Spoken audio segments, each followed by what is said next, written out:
al doctor Rogelio Ruiz, quien, por cierto, olvidé decirlo para el caso de Alberto, es doctor en historia por el Colegio de Michoacán, mientras que el doctor Alberto Díaz es doctor en historia por la Universidad Autónoma de Baja California. Adelante, por favor, doctor Rogelio Ruiz. Lo escuchamos con sumo interés. Hola, hola. Gracias. Buenas tardes y buenas noches y buenos días a quienes nos vean de manera diferida o en otra latitud. Agradezco al doctor Samaniego por la invitación y la organización de este simposio y también a los organizadores, desde luego, del encuentro. Y es un gusto compartir con Alberto y Marco Antonio siempre diversos foros. En esta oportunidad, pues nos convoca a hablar del Valle de Guadalupe. Voy a centrar mi participación en una perspectiva sobre las miradas, las observaciones de diversos visitantes sobre el Valle de Guadalupe desde una perspectiva histórica y el impacto ambiental que ha sido registrado a partir de este tipo de visitas. Mi pregunta es, ¿se ve bien ahí la presentación o...? Sí, sí se Ok, ve. ok. Entonces, bueno, comenzaré diciendo que el Valle de Guadalupe, pues es una zona geográfica relativamente pequeña. Es un valle, una hendidura dentro de, o rodeada de montañas de granito, cuya superficie cultivable hasta bien entrado el siglo XX no pasaba de 3.900 y tantas hectáreas. Es decir, era un área reducida, generalmente de agricultura de No, temporada. Rogelio, si puedes maximizar la presentación, Ah, por ok, favor. ok, eso es lo que no me quedaba claro. Ahí, Ajá, sí, ahí ok, está. ok. Entonces es un área que relativamente es estrecha, con poca disponibilidad de tierra fértil hasta antes del uso de fertilizantes y de agua de una manera más apropiada para los cultivos intensivos y extensivos que ahí se han desarrollado. Aquí presento este mapa donde se ve el relieve que da cuenta también de esas dificultades que encierra la labor agrícola o las labores agropecuarias en el Valle de Guadalupe y que me interesa destacar porque uno de los discursos que busco cuestionar al desarrollar mi trabajo sobre el Valle de Guadalupe es justo el enunciado de que el Valle de Guadalupe tiene una vocación agrícola. Es algo que se eh, plantea, se afirma desde la Secretaría de Turismo, desde las distintas dependencias del gobierno nacional, estatal, municipal en Ensenada, pertenece al Valle de Guadalupe, al municipio de Ensenada, y sobre todo desde las distintas asociaciones y gremios que tienen intereses económicos en el Valle de Guadalupe. Aquí lo que he trazado con estas rayas amarillas es básicamente el recorrido ya sea en distintos vehículos, distintas formas de transporte, o incluso caminando, se puede recorrer el Valle de Guadalupe. Básicamente tiene desde este punto que estoy señalando aquí en dirección noreste, a unos 15 kilómetros de la comunidad Cumiay de San Antonio Negua hasta el punto que está señalado como Villa de Juárez, que es el núcleo urbano de San Antonio de las Minas, pues prácticamente son 29 kilómetros.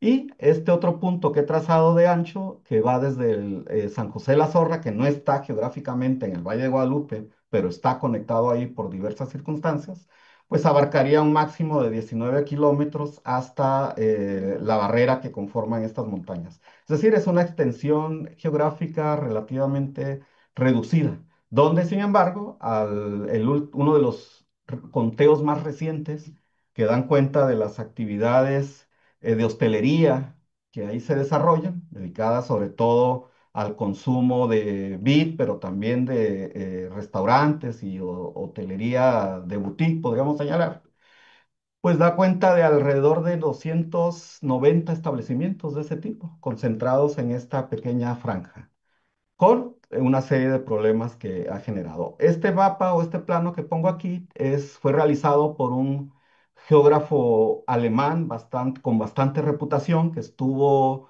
haciendo una estancia en la Escuela de Geografía de Berkeley, en California, y que se dio oportunidad para visitar el Valle de Guadalupe, atraído por las noticias en 1928. Él estuvo en diciembre, solo estuvo aproximadamente 2 días. Vino en diciembre, una época de lluvias, donde atraído por los informes de que ahí estaba establecida una colonia rusa molocana, que es el núcleo poblacional por el que el Valle de Guadalupe ha sido quizá más conocido y más atractivo y más exotizado. Aquí lo que vemos es esa franja que es prácticamente la que hasta la fecha sigue siendo el principal campo de tensiones y de disputas para las actividades agropecuarias y de hostelería. Aquí vemos otro plano también levantado por Schmider, no se detalla quizá muy bien en la pantalla, pero también podemos ver las zonas eriales, las zonas de cultivo, las zonas más productivas, que para 1928 se cultivaba principalmente trigo, cebada y en menor medida alfalfa destinada al ganado y el ganado que abastecía también de lácteos sobre todo a la comunidad rusa molocana establecida ahí para su venta en consumo y para su venta también en Ensenada. Aquí lo que vemos es en estos pendones los principales procesos de poblamiento del Valle de Guadalupe. Encontramos, bueno, la introducción de los primeros pobladores a la región, al norte de la Baja California, provenientes desde el norte, entre los 12.000 y los 10.000 años, lo cual coincide justo con el inicio o la datación del Holoceno. Hacia 1834 se establece una misión, ya en el periodo del México independiente, es obvio, una misión que duró muy poco, hasta 1840, después de haber sido atacada por un contingentes de Kumeyaay sobre todos, que incendiaron la misión, la saquearon y ya no volvió a reabrirse. Pero el establecimiento de la misión dio pie para el inicio de los cultivos en ese momento de temporal, extensivos y las actividades ganaderas, sobre todo ganado vacuno, caballar y en menor medida eh, cabras y ovejas que han persistido desde 1834 en esa zona. Hacia 1860, aprovechando las leyes de desamortización, encontramos que se privatizó, aparecen las primeras reclamos de propiedad privada en el Valle de Guadalupe que continuaron las actividades agropecuarias que se venían desarrollando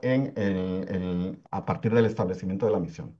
Hacia 1905 encontramos que se establece la colonia rusa de Guadalupe, la colonia rusa molocana, que tuvo en su momento de mayor auge poblacional, es decir, demográfico, que fue entre 1910 y 1918, cuando mucho 250, 270 habitantes. Hacia 1938, en el mes de marzo, se fundó el Ejido El Porvenir, sobre todo con, en ese momento, familias repatriadas de Estados Unidos bajo los auspicios del gobierno cardenista. Hacia 1958, entre 1958 y 1959, tuvo lugar una toma de tierras que terminó por asentar el poblado urbano Francisco Zarco, que abasteció de mano de obra a las industrias que iban creciendo en su proporción dentro de los límites del Valle de Guadalupe. Y es esa fecha la que considero es el inicio o el detonante de la actividad vitivinícola en el Valle de Guadalupe, que va a transformar los paisajes culturales del valle y a su vez va a agudizar los efectos ambientales, de daño ambiental y de extracción de recursos naturales en esa región. Aquí lo que presento son algunos cuadros que nos dan idea de la población total que ha estado habitando Baja California y el Valle de Guadalupe. Voy a saltármela para darle lugar mejor a este cuadro. Encontramos aquí en los censos que pues realmente la población del Valle de Guadalupe, la población residente ha sido escasa si comparamos con otras localidades de Baja California, y no se diga de otras entidades en el país más pobladas, al grado de que el censo del INEGI del 2020 arrojó que había 6.230 pobladores en total, de los cuales 4.334 se encontraban concentrados en el Francisco Zarco, el poblado fundado en 1958 y 1896 en el Ejido El Porvenir. Este número de habitantes no significa que todos sean ejidatarios o que todos tengan derecho a la tierra, sino que hay también diversas categorías de habitantes dentro de estos asentamientos. Aquí lo que vemos es el agua, justo de dónde fluye un elemento, un recurso tan vital para sostener las actividades de servicios y agropecuarias que podemos localizar, identificar en el Valle de Guadalupe y que sustentan la tan proclamada vocación agrícola del Valle de Guadalupe. Y aquí entramos en materia. Ha habido en los últimos años una serie de disputas sobre la propiedad y el tipo de actividades económicas a las que está destinado o consagrado el Valle de Guadalupe, siempre dentro de este discurso de la vocación agrícola que se supone sustenta. Hay que decir entonces que la serie de registros de diversos visitantes que van desde Joaquín de Arrillaga, en 1796, en su tránsito, sus exploraciones desde la antigua California hasta la Alta California, hasta diversos reportes o diversas tesis de grado que se han elaborado ahí, sobre todo por académicos provenientes de Estados Unidos, desde la geografía, desde la antropología, la arqueología, prácticamente en esos en casi 2 siglos y medio de reportes, de registros que hemos tenido de diversos visitantes, en los cuales se incluyen también periodistas, se incluyen cronistas, se incluyen funcionarios gubernamentales, se inscriben también expedicionarios. Todos han dado cuenta de las propiedades hídricas que tiene el Valle de Guadalupe y de las características morfológicas de su suelo que lo hacían ideal para los cultivos. En un principio, trigo y cebada, después alfalfa, que fueron preponderantes en el perfil del Valle de Guadalupe hasta la década de 1960 y a partir de esa década empezó a repuntar junto con el trigo también las vides y sobre todo los olivos. En un primer momento, los olivos, las extensiones de sembradas de olivos sobrepasaron a las de vides, pero hacia la década de 1980 es cuando encontramos ya que las vides empiezan a ser preponderantes dentro de los paisajes del Valle de Guadalupe. En ese sentido, las disputas por el agua han sido constantes. Lo que podría presumirse como la utopía para algunos vitivinicultores ha significado la distopía para el resto de los pobladores. Y empecemos por nombrar a los pobladores originarios, los Kumeyaay, ahora concentrados, o desde principios del siglo XX, en San Antonio Necua y en el Valle de Guadalupe, pero que anterior a la creación de la propiedad privada y a su expansión, pues podían circular libremente por el valle, dedicados a sus actividades de caza y recolección. Estos pobladores fueron desplazados hasta que los encontramos en la actualidad, siguiendo una tendencia iniciada desde la década de 1920 al menos, Dos como, minutos, estimado doctor Rogelio. ¿cuánto? 2 minutos. Tan rápido. Contratados en los ranchos como vaqueros, como jornaleros o a veces también ya contratados en las vitivinícolas. Y todo esto se inscribe en una serie de disputas, sobre todo entre propietarios tanto de los establecimientos de hostelería como de los terrenos consagrados a la agricultura.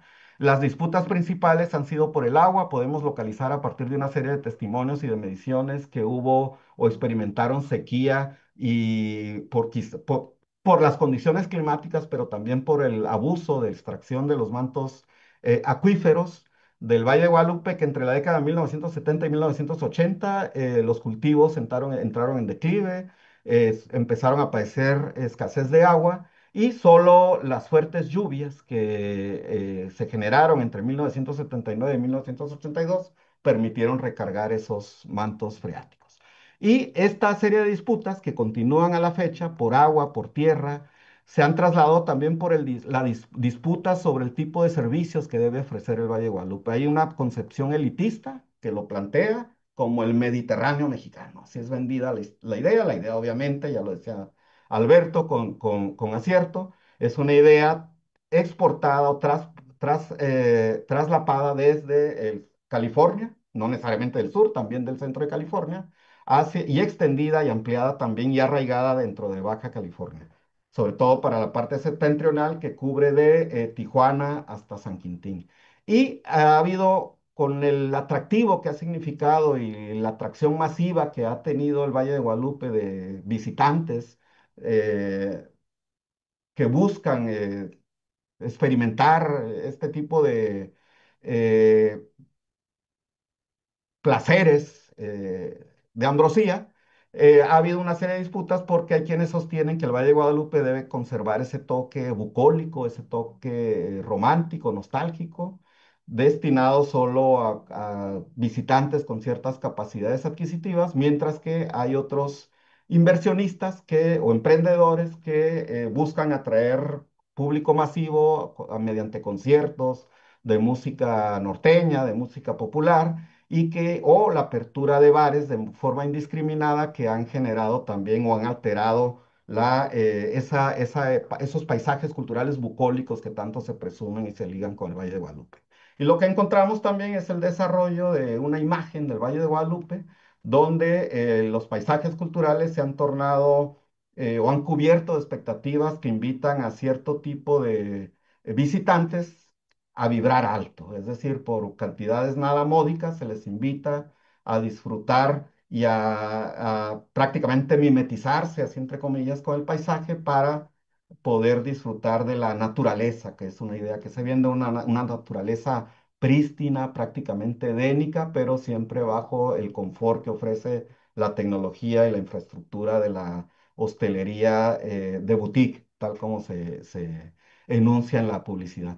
Y por Estamos lo tanto, padre ajá, ahí voy, ya acabo, cierro. Por lo tanto, dentro de todas estas disputas, siempre quienes han sido desplazados o continúan siendo desplazados del acceso a recursos como agua, como a suelo, como a seguridad, a trabajo, pues son la base trabajadora que vive o radica sobre todo en el Ejido El Porvenir y en el poblado Francisco Zarco, además de las comunidades indígenas de San Antonio Necua y San José de la Sor. Y aquí muestro ya para cerrar algunas de las imágenes que ilustran el tipo de paisaje cultural que se oferta como intrínseco al Valle de Guadalupe junto con su llamada vocación agrícola. Gracias. Muy bien, muchas gracias, doctor Rogelio Ruiz. A continuación, participa un servidor, el doctor Marco Antonio Samaniego. Me presento como investigador del Instituto de Investigaciones Históricas, doctor en Historia por el Colegio de México, y me tomaré el tiempo. Espero que se vea ahí. Le pregunto si se ve ahí mi presentación. Sí, doctor. Sí. Muy bien, muchísimas gracias. Me tomo el tiempo que será seguramente preciso y exacto al momento de dejar la palabra. Bien, agradecemos sin duda la aceptación a este tercer Congreso Internacional sobre Estudios Críticos del Turismo, dado que pues, lo consideramos muy pertinente y nos ubicamos en esta temporalidad que se anuncia, tomando en cuenta la problemática que curiosamente, bueno, no curiosamente, se ha vivido desde hace muchos años el tema de la ley sobre aguas nacionales, tema que ahorita está otra vez en discusión y que sin duda los que nos dedicamos a tratar de entender los problemas del agua, seguimos considerando que la ley propuesta sigue teniendo muchos vacíos, muchas dudas. Y los agricultores, no los del Valle de Guadalupe, pero sí los del Valle de Mexicali, sobre todo, y los de San Quintín, han planteado parte de la problemática. Aquí la problemática es muy clara. Las imágenes idílicas sobre el Valle de Guadalupe expresan una condición que todo mundo queremos conocer porque lo hemos ido desde hace muchos años, lo hemos visitado, hemos llevado a nuestras parejas, disfrutamos de la comida, disfrutamos de la hotelería. Sin embargo, pues los investigadores estamos siempre haciéndonos preguntas sobre cómo se sustenta un espacio y en este caso, pues la sustentabilidad no solamente está en riesgo, sino que ha estado en riesgo desde antes de que cualquiera de los tres exponentes que estemos aquí naciéramos. Es decir, estamos ante un paraíso hotelero construido, como se ha dicho, sobre una idea de turismo. Lo ha planteado el doctor Rogelio Ruiz. Oficialmente tiene una población de 6.220 habitantes, pero en realidad este valle sostiene alrededor de 1 millón de turistas al año. Y creo que esta diferencia numérica nos plantea el tema de otra forma, es decir, sostener a una población de 1 millón de turistas al año, si bien aquí no hago la diferenciación de que si es una visita de un día, si es una visita de varios días, que es importante hacer esa diferenciación, pero yo creo que con la idea de que aquí se recibe a 1 millón de personas al año, nos deja la idea, pues, de que estamos ante un ámbito de mucho uso de agua, no tanto por la producción de vino, que sí es importante, pero sobre todo por la producción de servicios a esa enorme cantidad de visitantes que llegan a un valle realmente pequeño, a un valle donde apenas contamos con 3.200 hectáreas al cultivo y yo no sé, habría que hacer más comparaciones, pero 3.200 hectáreas al cultivo y 1 millón de habitantes, pues, perdón, de visitantes, pues sí invita a pensar sobre, en términos comparativos, qué otro valle puede recibir esa cantidad de visitantes y con tan pocos pobladores. Pero eso nos plantea el problema del principal recurso, no solamente para la producción vitivinícola y en muchos años de otros productos, como lo fue el trigo o como lo es el olivo, sino porque plantea problemas que están planteados en este momento, en estos días en la Cámara de Diputados, en las discusiones en el interior de la propia Universidad Autónoma de Baja California, en el gobierno del estado, en el municipio de Ensenada y en el propio Valle de Guadalupe. Por ejemplo, aquí tomo una nota de el semanario Z del 15 de agosto de 1922, donde los ejidatarios del Porvenir se quejan precisamente de la falta de agua potable, que esta falta en la comunidad y que no hay manera de que esta agua les llegue. Todavía esta afirmación es posible hacerla para el día de hoy. Es decir, los pobladores de el ejido El Porvenir, un ejido que se fue fundado en 1937, pues han sido minimizados su presencia y ese enorme conjunto de visitantes los beneficia como empleados, los beneficia como meseros, los beneficia como servidores domésticos, los beneficia en bastantes casos, no todavía como algo predominante, para servicios geriátricos, pero no en su producción agrícola, ¿sí? Existen alrededor de 1.600 pozos, pero alrededor de 1.000 pozos son ilegales. Ese sería un buen argumento para el gobierno actual de decir su propuesta de ley de cómo existe una sobreexplotación y una sobreextracción de agua en el Valle de Guadalupe, cosa a la que seguiré refiriéndome en los minutos siguientes. Sí hay una gran actividad comercial, hay inclusive maquiladoras, pero lo que no hay es agua para el servicio humano. Es decir, gobiernos van y vienen. Yo no voy a decir desde el periodo neoliberal hasta... No, no, gobiernos van y vienen desde la década de los 60 y siempre el problema ha permanecido. Es decir, no voy a caer en este discurso del gobierno, no me voy a limitar a los gobiernos del siglo XXI, sino al hecho de que la veda sobre el acuífero del Valle de Guadalupe corresponde al año de 1963 y esto ya nos da una información importante sobre cómo es esta condición sobre el agua, cómo se da esta guerra en el paraíso. Es decir, retomando a Carlos Montemayor y su famosa novela, cómo en este paraíso, en esta zona soñada en la que todos queremos asistir, en la que disfrutamos, nos paseamos, degustamos vino, degustamos alimentos, bueno, hay una lucha por el agua y hay una guerra en el paraíso.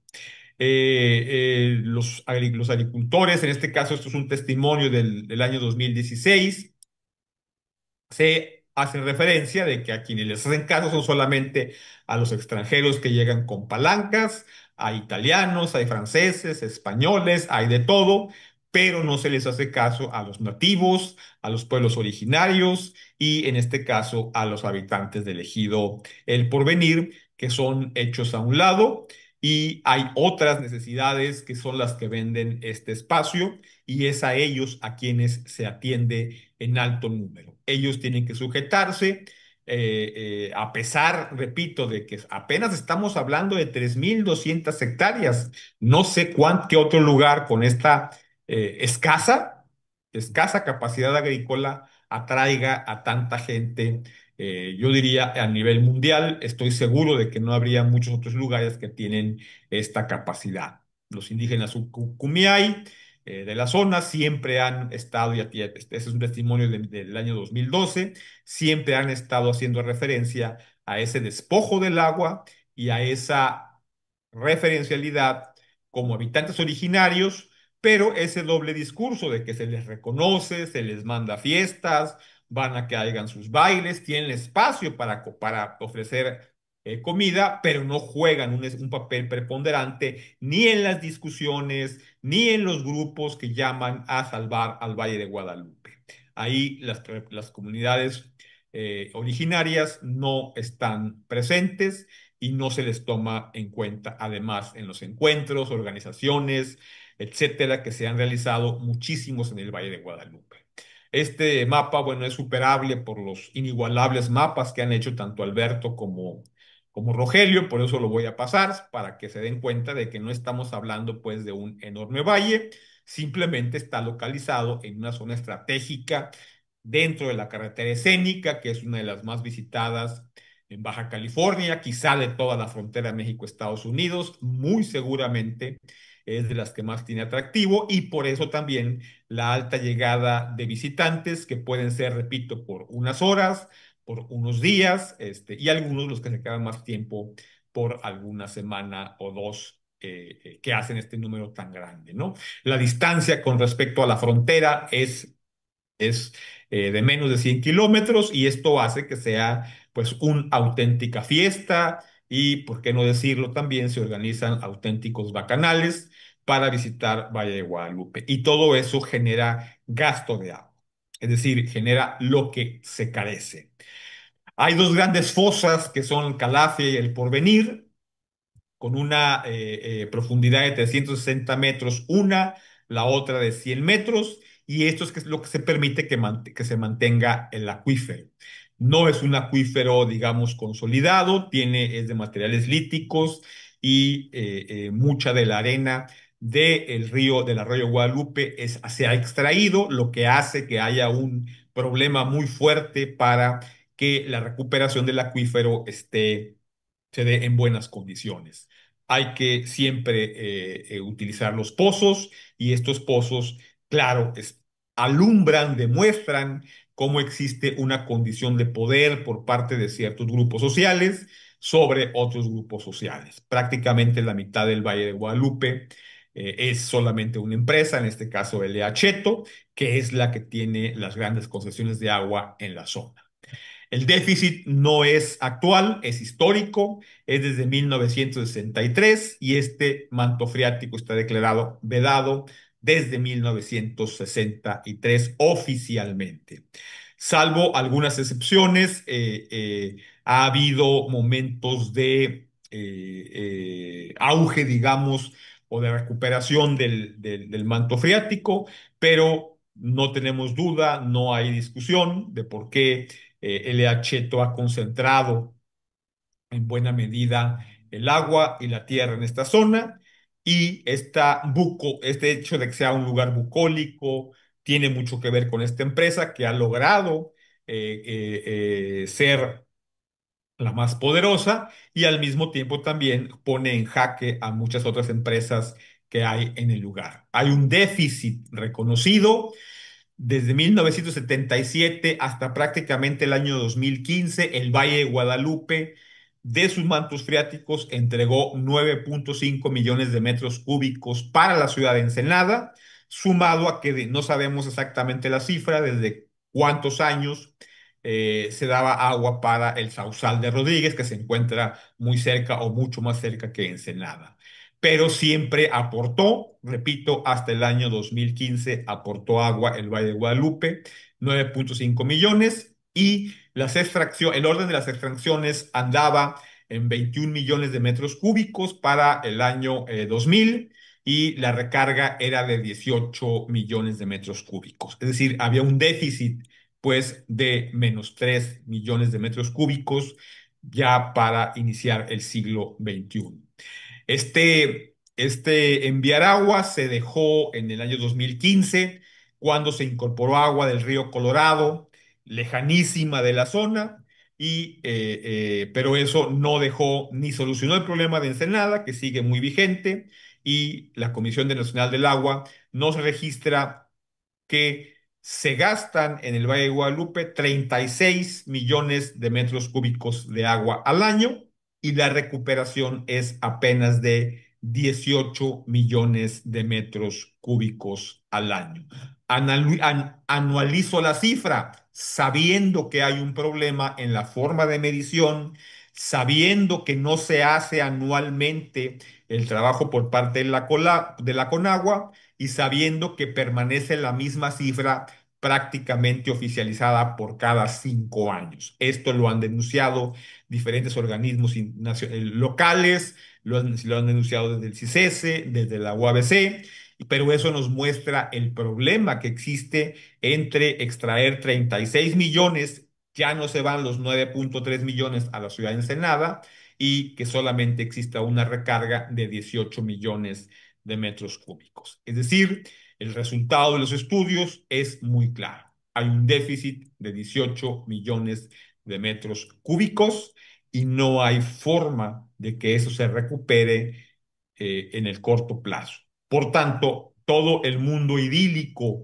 que planteamos al principio, esta falta, el ser un lugar donde no haya lluvias abundantes, ser un lugar donde exista una gran cantidad de población, voy a decirle flotante, en que va y viene todos los días, hace que estemos ante un turismo que amenaza y al mismo tiempo sostiene una escasa cantidad de pobladores en la región. Dicho esto, bueno, pues los empresarios, los pequeños agricultores se han multiplicado, se han ganado muchísimos premios a nivel internacional, es un área muy reconocida, se han hecho películas, el 90% de la población vitivinícola mexicana es del Valle de Guadalupe, pero vean que se trata de pocas hectáreas, mucho turismo, pero un manto freático hiper explotado, que está en el centro de las discusiones en estos días, donde a pesar de las reuniones, a pesar de las discusiones y a pesar de todo lo que está en el centro, bueno, ofrece empleo, ofrece trabajo, pero, pero está como valle en un infinito y grave problema desde cuando menos hace 25 años. Y por eso pensar el agua, que siempre lo he dicho, es pensar en la continuidad de la vida, sostiene un Valle de Guadalupe que está teniendo problemas ya, y que además no garantiza, bajo la ley de aguas anteriores, salinista, si ustedes quieren ponerle neoliberal, y bajo la propuesta actual, tampoco tiene soluciones prácticas, porque la ley que estoy revisando además en conjunto con otros investigadores no ofrece las alternativas ni socioambientales ni ecohidrológicas para recuperar mantos freáticos, por ejemplo. Entonces, sí se defiende el derecho humano al agua, lo que me parece maravilloso, pero eso no implica que existan mecanismos y planteamientos sustentables para hacer lo que no es sustentable desde hace un cuarto de siglo, como un Valle de Guadalupe donde además esté ganando terreno el espacio habitacional, como el caso de Sasi del Valle que se mencionaba, y como otros desarrollos que están poniendo en jaque esta zona idílica, europeizada y que ha desplazado a los pueblos originarios y que ha desplazado hasta el día de hoy a los habitantes de un ejido, cuando menos el ejido del Porvenir, que tiene mucho porvenir, pero no tiene agua para sus usos cotidianos. Tienen que comprarla y hay retos muy grandes que están planteando en el gobierno del estado, pero hasta el momento, más allá del plan hídrico estatal, que no ha cumplido, tiene grandes demandas que están todavía por solucionarse. Esperemos que suceda, pero hasta el día de hoy no sucede. Dicho lo anterior y cumplido mi tiempo, termino mi participación y dejamos abierto al público. Si existen preguntas, pues las escuchamos y si no, haremos comentarios entre nosotros.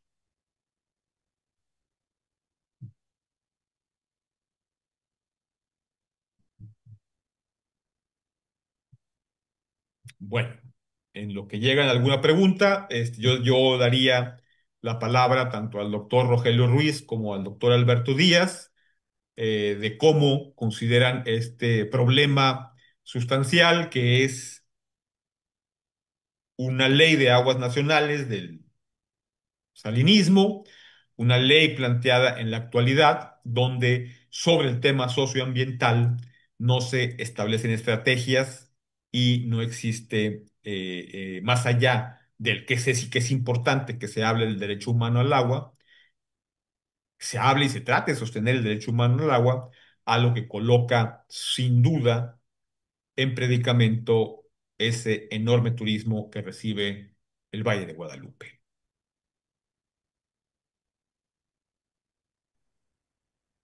¿En qué orden? ¿Cómo empezamos? Pues como te salga el corazón y el Bueno, sentimiento. yo situaría en una perspectiva más amplia que al margen de la eficiencia y de las leyes que regulen cualquier tipo de cuestión ambiental, incluido lo que regula el acceso y la extracción de agua, el problema sigue siendo la no observancia o la falta de vigilancia del cumplimiento de esas leyes. Por ejemplo, en el Valle de Guadalupe hay testimonios justo que tú también conoces bien, Marco, de los ejidatarios del Porvenir, que daban cuenta de cómo arbitrariamente, desde al menos la década de 1960, empresarios del Sausal, que está distante veintitantos kilómetros, a veintitantos kilómetros al oeste del Valle de Guadalupe, ya un puerto de carga y de pesca, eh, han, donde están establecidas las llamadas enlatadoras de pescado y de productos marinos. Al menos hay un caso que es un hijo de Abelardo L. Rodríguez que construyó su propio acueducto. Él sufragó la instalación de una tubería y condujo obviando cualquier permiso, condujo y extrajo agua hasta que el material que él instaló se le pudrió y ya fue lo que impidió y detuvo esa extracción de agua, ese robo de agua. También los testimonios de ejidatarios y las diferentes notas periodísticas como las que tú referiste, pues dan cuenta precisamente de que la historia de extracción de agua del Valle de Guadalupe se sustenta sobre todo en la apertura de pozos, primero operados con molinos de viento, después con pequeños motores de gasolina hasta las grandes bombas que ahora conocemos con diésel y todo, y electricidad, sin mediar ningún permiso. Es decir, cualquier vitivinicultor o incluso ejidatarios, algunos, incluso los colonos rusos abrían pozos y extraían agua según sus posibilidades. Entonces, esa falta de regulación y de vigilancia, que solo es permisible también, considero, porque las autoridades de distinto cuño y partido político han sido omisas y que termina afectando a la mayor parte de la población que radica en el Valle de Guadalupe, pues hace insuficiente e ineficaz cualquier marco legal para regular el agua. Y por otro lado, pienso no solo ya en seres humanos, sino más allá del humano.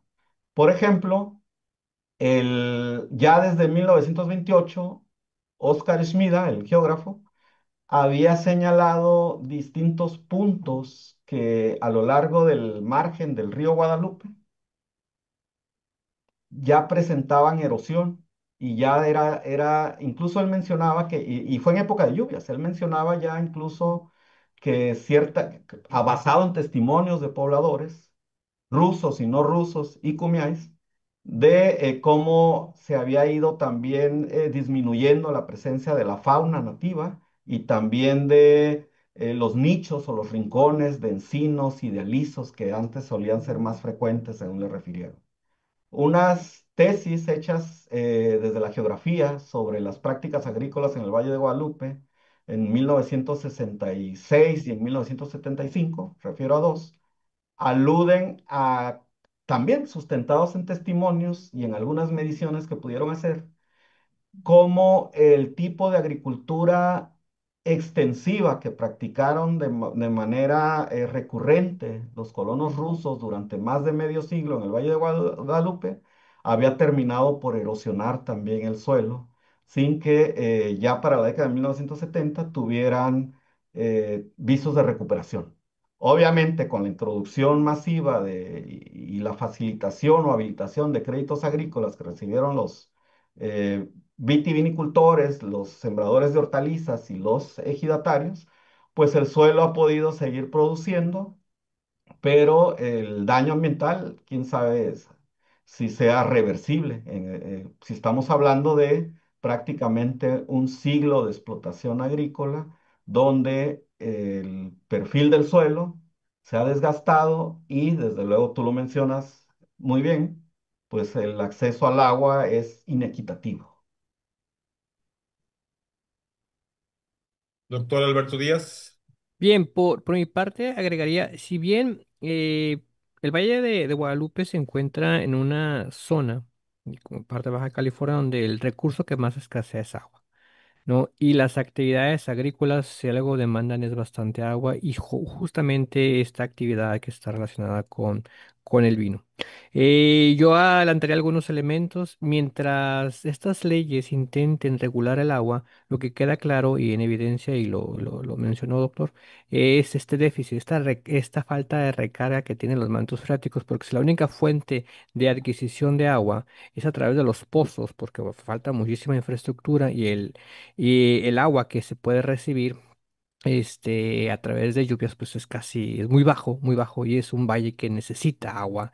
Sin embargo, todos los proyectos que se intentan desarrollar en esta región, aunado a los problemas que ya mencionó y que son problemas históricos que tiene la región del Valle de Guadalupe que mencionó el doctor Rogelio, las autoridades han intentado cambiar el uso de suelo de la zona del Valle de Guadalupe por un uso de suelo comercial y residencial, sin continuar, sin los mismos desafíos que tiene el Valle de Guadalupe con la condición agrícola, porque los usos agrícolas demandan usos de agua. En el caso de estas nuevas políticas que intentan transformar y aprovechar la rentabilidad que les deja el valle, buscar estos cambios de uso de suelo que en el estricto sentido no únicamente afectan más al valle, sino también a los agricultores, y ese es el gran temor, ¿no? Porque si el agua se obtiene a través de los pozos, esos desarrollos, esos establecimientos, estos nuevos giros demandan agua, ¿no? Yo creo que otro elemento, el gran flujo de gente que llega al valle está en gran medida motivado por los proyectos de infraestructura que se intentan desarrollar y eso hace que haya más personas en el valle y que quieran quedarse, que se vuelvan residentes. Entonces es un valle con condiciones de fragilidad muy fuertes y el que tuviera una baja densidad poblacional también responde a cuestiones donde, bueno, si la vida es agrícola y las personas tuvieron que buscar otras alternativas para poder desarrollar y la agricultura que desarrollaron les permitió, bueno, fue en gran medida a ciertas negociaciones que tuvieron los ejidatarios, que es algo que el doctor Rogelio ha trabajado, cómo negocian, cómo generan presión a las autoridades políticas, ¿no?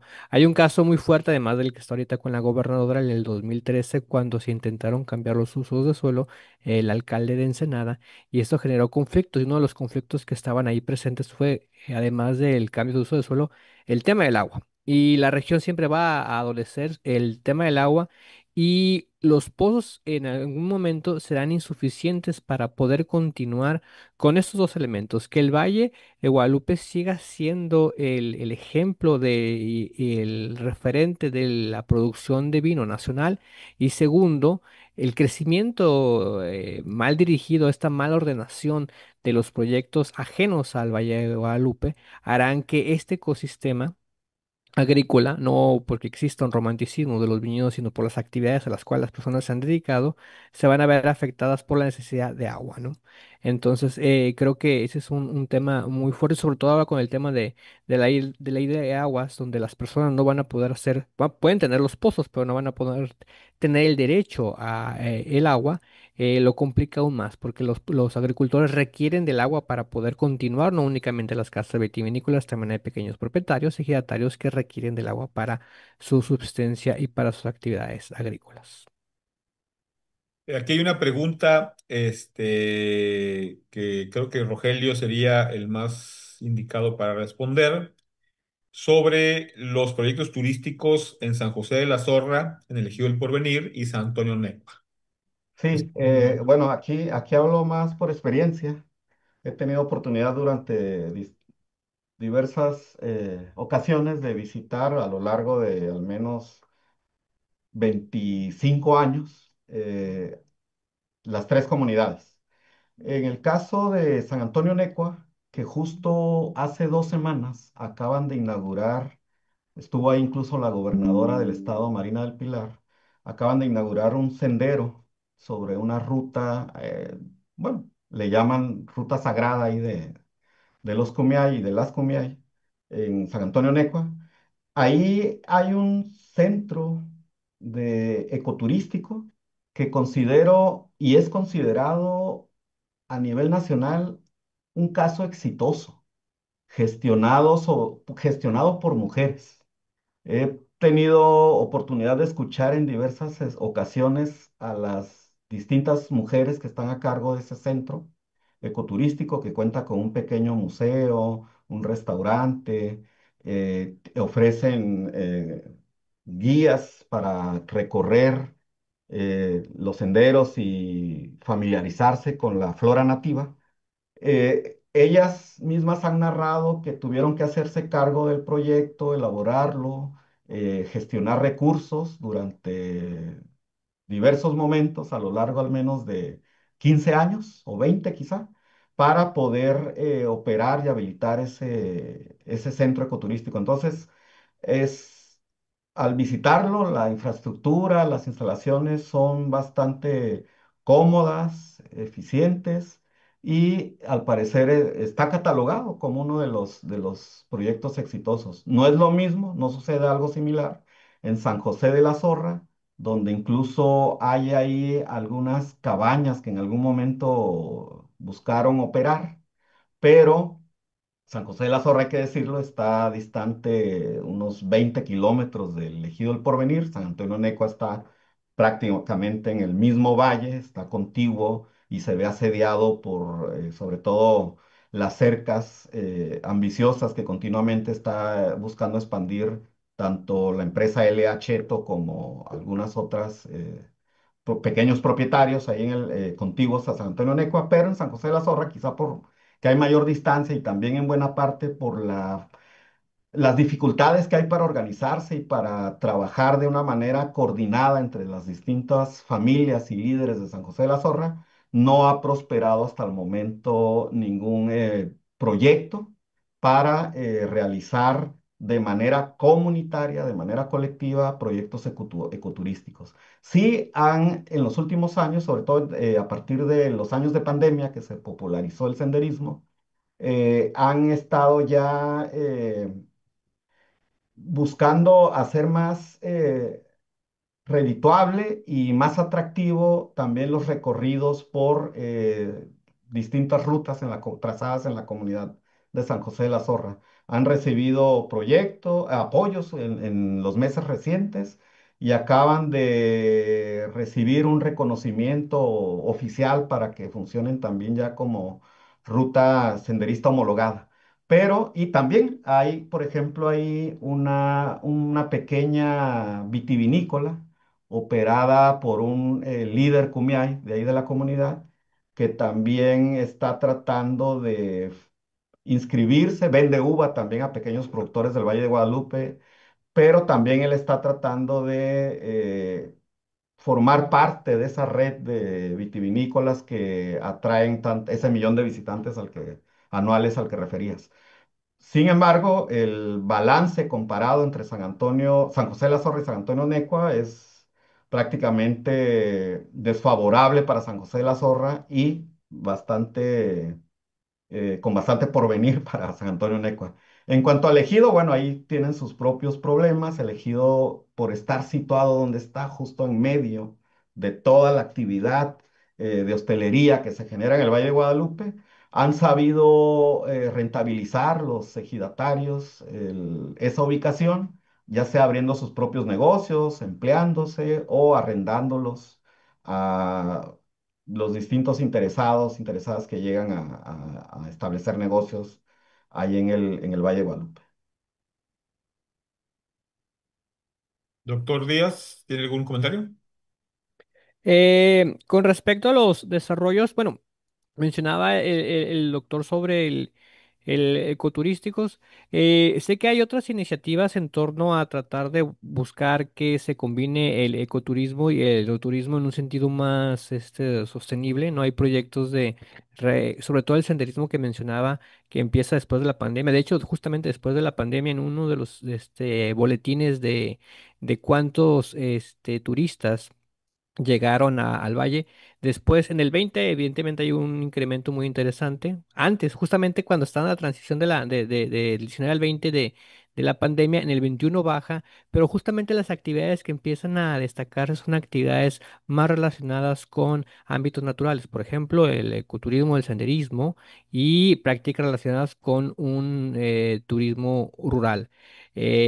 Aquí, pues, evidentemente, el especialista es el doctor Rogelio, que ha tenido la posibilidad de compenetrarse más en ese tipo de los grupos que se organizan, de los que están detrás. Sin embargo, hay otros proyectos que no solamente se encuentran en el Valle de Guadalupe, sino se buscan extender más ese lado de Ensenada, ¿no? Recuerdo, por ejemplo, en una de las oportunidades que tuve cuando estaba haciendo el trabajo de tesis de doctorado, recorrer varios de los caminos de esta zona, un poquito más para abajo, hacia Ojos Negros, ¿no? Donde se miraban otro tipo de proyectos distintos, ¿no? No tanto estos proyectos de turismo masivo, empezaba a experimentar el valle antes de la pandemia. Entonces, sí ha habido un cambio en el tipo de demandas turísticas, sí se requieren otro tipo de proyectos para impulsar a estos poblados o estas delegaciones como San José de la Zorra, como San Antonio Necua, y no solamente esta parte, sino más allá hacia Ojos Negros, ¿no? Porque también son espacios de la ruta del queso está relacionado a eso y hablaban mucho de la importancia del senderismo por ser zona montañosa, ¿no? Entonces, eso sería mi comentario. Sé que hay un cambio en el término de cuál es el tipo de visitante, sin embargo, se ha buscado desarrollar más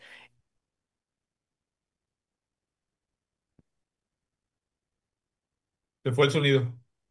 parques, Ay, sí. mejor, Sí, ahí está mejor. parques turísticos ajenos como el que mencionábamos, bueno, en la organización del simposio como el de Sisi, que afectan, ¿no? Que no tienen ninguna vinculación con el espacio ni con las comunidades. Bueno, yo como alguien interesado en el cómo se abastece una zona de agua, cómo es posible mantener estos niveles de empleo, de turismo en estas diferenciaciones, ampliaría un poco en el sentido de que si hay preocupación, si hay proyectos por llevar agua tanto del Valle de Maneadero como desde Tijuana aguas tratadas para intentar incrementar la producción agrícola y también abastecer este enorme público que llega a Valle Guadalupe. El caso de Mañadero es sin duda uno de los más prometedores que podrían ayudar a llevar esta agua tratada. Ya existen desde el año 2013, 2014, me puedo equivocar aquí en el año, pero ahí está, donde se han hecho pruebas con el agua de las plantas tratadoras de Tijuana para ver si tienen éxito en el cultivo de la vid. Ha habido, sin duda, un resultado positivo de que esta agua de estas plantas tratadoras sí se puede utilizar, sí hay calidad, aunque evidentemente hay que trasladarla alrededor de 100 kilómetros para poder hacerla o llevarla a Valle de Guadalupe. En el caso de Mañadero, sin duda es más cerca. Maneadero ha sido un ejemplo de agricultura con aguas tratadas y eso ha hecho que se piense que se puede llevar agua de Maneadero a Valle de Guadalupe, pero se necesita incrementar la cantidad de hectáreas para que esto sea posible. Es decir, hay una empresa que tuvo un proyecto, que tuvo estudios, en este caso se llamaba Odis Asversa, pero se intentó durante el gobierno de Francisco Vega de la Madrid, se volvió a intentar durante los 2 años de gobierno de Jaime Bonilla y se ha retomado durante el gobierno de la maestra Marina del Pilar. Sin embargo, yo en lo particular no he encontrado que se les haya dado seguimiento, a pesar de que existe pruebas evidentes de que sí es posible utilizar esa agua para la producción de vino en Valle de Guadalupe. Esa tensión entre cómo llevarla de Valle de Maneadero a cómo llevarla de Valle de Guadalupe está en discusión. Hay proyecto, pero evidentemente el tema es la distancia. Maneadero sería mucho más cerca que Valle de Guadalupe. Que digo que las plantas tratadoras de Tijuana, sobre todo la Morita, que es de donde existe ese proyecto. Esos proyectos, por supuesto, dependen de recursos y dependen de capacidades que existan por parte de los agricultores para poder pagar por algo que necesariamente cuesta por el traslado. Es decir, estos proyectos que no son nuevos, tienen cuando menos 7, 8 años, han sido vistos como posibles soluciones y lo dejo en posibles cuando menos hasta el momento. Sostener una economía como esta que hemos planteado, donde hay éxito en términos de producción y donde hay éxito en términos de turismo, pero eso no evita que esté en permanente duda la posibilidad de un futuro seguir sosteniendo esos espacios en esa línea. Sin duda es un reto, sin duda hay quienes están trabajando en proyectos, ingenieros, aspectos ambientalistas que están observando el Valle de Guadalupe. De hecho, hubo un observatorio en el año 2017. No he visto muchas publicaciones ya sobre ellos, pero sí hubo un observatorio para posibles soluciones y mantener ese ritmo. Pero en tratándose de un evento que evidentemente como este lleva la intención de pues, plantear los retos críticos del turismo, sin duda el hecho de que se esté buscando esas maneras de solventar la carencia de lo más importante que hay para la vida humana, como lo es el agua, y para la producción agrícola, que evidentemente se refleja en la vida humana, tiene que pensarse y sin duda es un valle muy famoso, muy idílico, que tiene, por supuesto, grandes y enormes retos que no van a poder ser solucionados sin la aplicación de una ingeniería inteligente, amigable con el con el medio ambiente y que tenga posibilidades reales de costo-beneficio. Pero también hay que pensar en esas comunidades, pienso más en el Ejido del Porvenir en este momento, porque en donde estamos hablando de temas donde la carencia de agua es para las vida cotidiana, es decir, simplemente para bañarte y para los usos personales y que no es un asunto reciente. Y ese tipo de problemas, sin duda, son los más vitales y los más urgentes para comunidades, para muchas comunidades en México, muchas comunidades en Baja California y sin duda para este caso en Valle de Guadalupe, donde con todo derecho se discuten planes, se discuten proyectos porque ellos se sienten con derecho a obtener el recurso básico para su comunidad. ¿Sí? Dicho esto, si no existen más preguntas, algún otro comentario, daríamos, por parte de los organizadores, si tienen algún comentario, pues daríamos por terminado este simposio. Si no existen alguna otra pregunta, duda o comentario por parte de los aquí presentes en el simposio. Doctor. Yo Bueno, agregaría, perdón. no, Ajá. no, no, No, perdón, adelante, perdón, no, no, adelante, adelante, Jorge. adelante. No, la verdad es que fue un privilegio escucharlos, ¿eh? El conocimiento que tienen de la región, de la problemática socioambiental, de las paradojas que esto constituye, fue realmente muy ilustrador, muy permite entender un poco más las problemáticas de la actividad turística, de los retos, ¿no? Esta paradoja de que sea exitoso desde el punto de vista turístico y sin embargo esté enfrentado a esta gran limitación que es la carencia de agua, pues habla, ¿no? Donde cómo se puede resolver o cómo se va a resolver, si es que si es que la fuerza del turismo en términos de reordenador, rearticulador, incluso atractor de grandes inversiones, pues puede resolver esta problemática y si lo puede resolver, lo va a resolver para generar condiciones de igualdad de acceso a este recurso o nomás va a ser para fortalecer ya sea las actividades del vino o las actividades turísticas, ¿no? Me parece que fue excelente la presentación. Para mí fue un lujo escucharlos. Gracias por su participación y creo que le quité la palabra al doctor Rogelio. Adelante, por favor. Y yo se la quité a Alberto. A ver, Alberto. Sí, nada más iba a mencionar con respecto a lo que menciona el doctor Gustavo. Uno de los desafíos que tiene el valle, sobre todo el tema del agua, es que tiene que buscar la obtención de los jugos de otras partes, el Valle de San Vicente, el Valle de Santo Tomás, ¿no? Y donde tienen que diversificar las zonas para conseguir los jugos o incluso tienen que importarlos de California, que es otro de los temas que están presentes porque, bueno, algunas empresas vitivinícolas tienen que tener un plan B ante esta situación.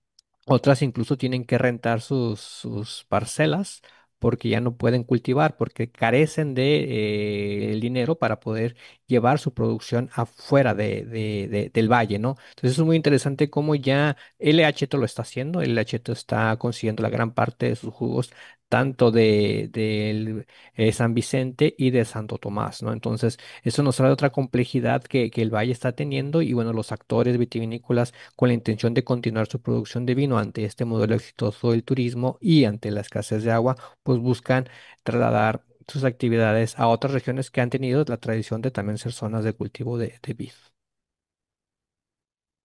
Sí, justo en ese sentido, el, desde que el Valle de Guadalupe se ha estado configurando, porque es un proceso, lo patrimonial, recordemos, es un proceso siempre en construcción, no es algo fijo y estable.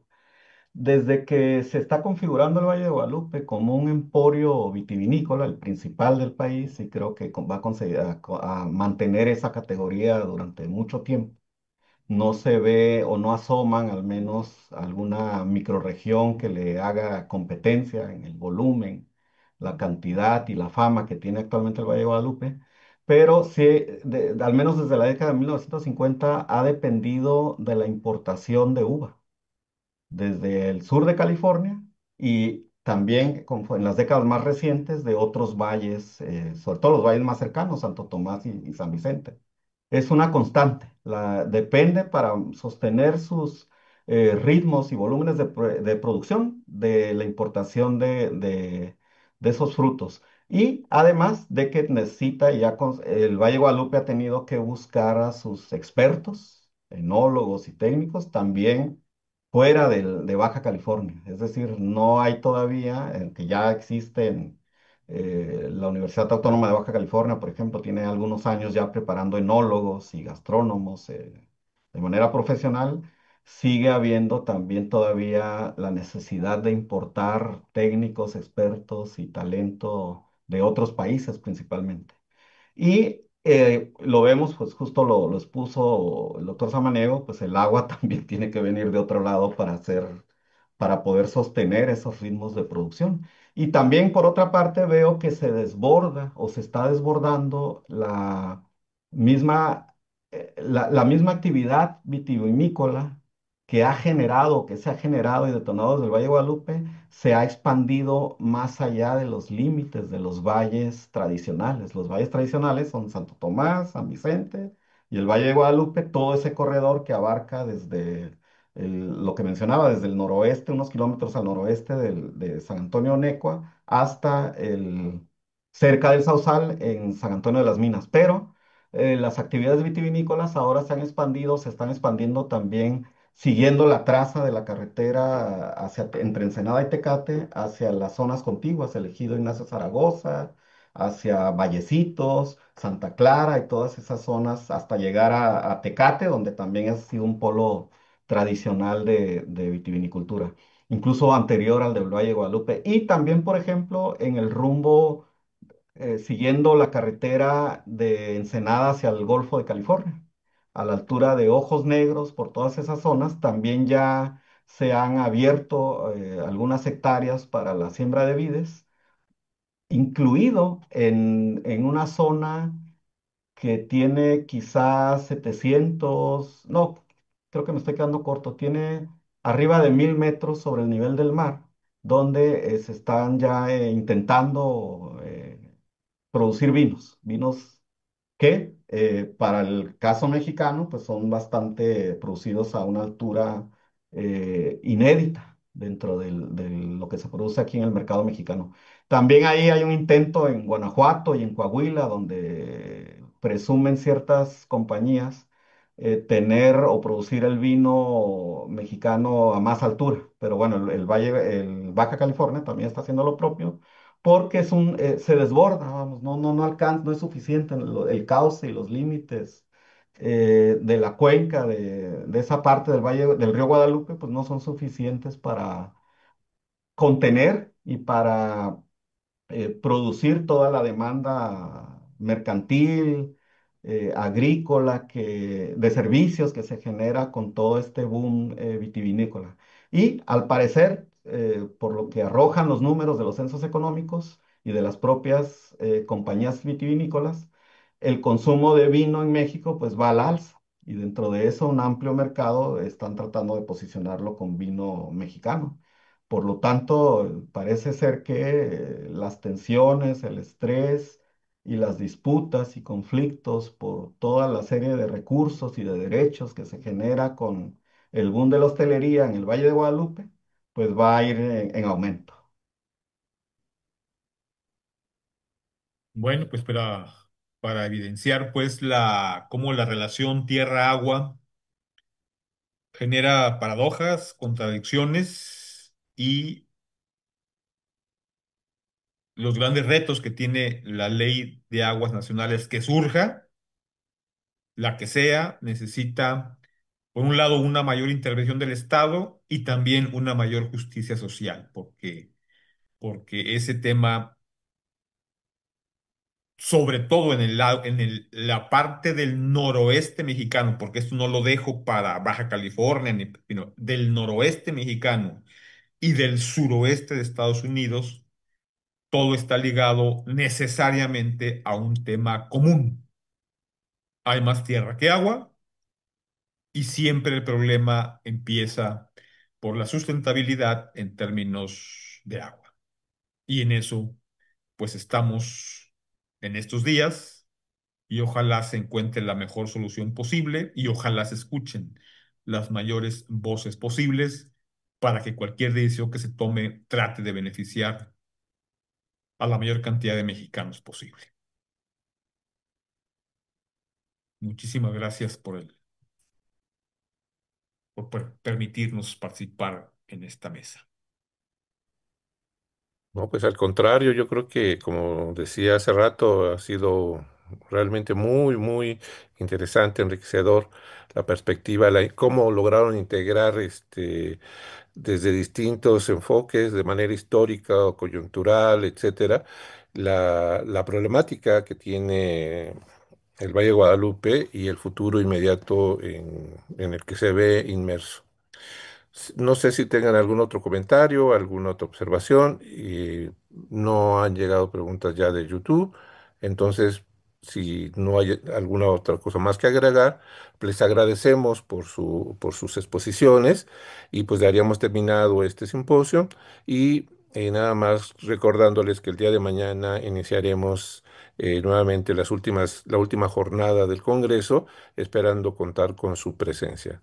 Muchas gracias a los Vale. presentes y a los que nos estuvieron siguiendo por YouTube. Gracias, Muchas Gracias. gracias. gracias. Hasta Hasta luego, luego. doctor Rogelio. Hasta luego, Luego, doctor Hasta luego, luego. Rodrigo. Hasta luego, Alberto. doctor Gracias, Gustavo. Marco, gracias, Gustavo. Hasta luego. luego Bye. que estén bien. gracias.